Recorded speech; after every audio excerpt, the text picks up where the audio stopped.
Johnny McGonigal. Penn State's in the quarters. Boise State's next.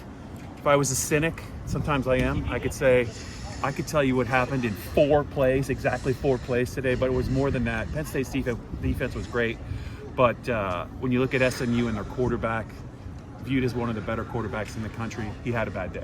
He had a bad day. The offense had a bad day. I mean, this is an SMU offense that came into this game averaging 38.5 points. Yeah. Kevin Jennings, one of the more prolific quarterbacks in the country. And James Franklin compared him to Lamar Jackson with the way that he can extend a play, make plays out of nothing.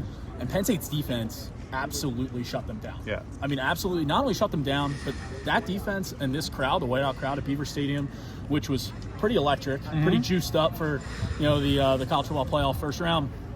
They completely rattled him. They completely rattled SMU's offense, and it was a blowout. I mean, it felt like 38-10, if not more. It felt like Penn State had more than 3 sacks. Yeah. They were very disruptive, and Dom DeLuca had his career game. Yeah. The pick six, another interception in the red zone that foiled, I think, a drive. Cody Rojas looked like an elite high school running back on that interception return. Which he was. Jennings made a really questionable decision on that fourth down throw early that I think helped Penn State. He could have just ran for the first down.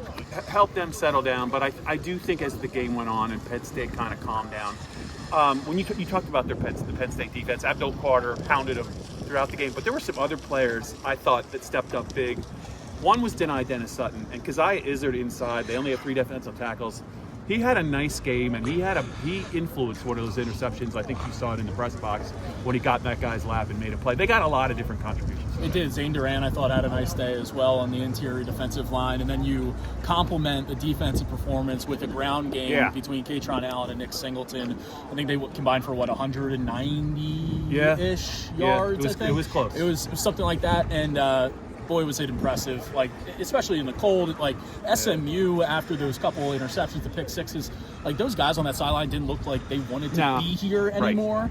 Right. And so when you're able to defensively suffocate the team and then on offense just run it down their throats, you don't need Drew Aller in this win, to be making massive plays. He wasn't great today by any means, but he didn't need to be, right? This was a Big Ten, welcome to the Big Ten country kind of win for Penn State.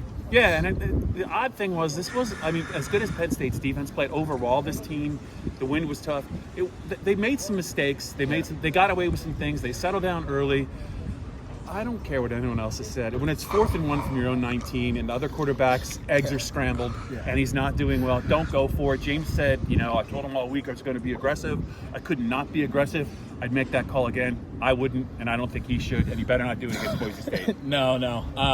Didn't really understand that one, but hey, I guess he's a man of principle, I suppose. But and it ended up working out for them, I guess, because they got the ball back 2 or 3 plays later on the tip drill, Dom DeLuca's second interception. So what a day for Dom DeLuca. 100th win for James Franklin. Yeah. Just the 4th time in Penn State's storied program history they've got to 12 wins in a season. John Cappelletti's 1973 team, the 2 national championship teams, 1986. The 1994 team wasn't a national championship team, could have easily been one. Penn State joins that crowd. They're 12-2, and they got a good shot to be 13-2 in about 10 days. Yeah, we'll see.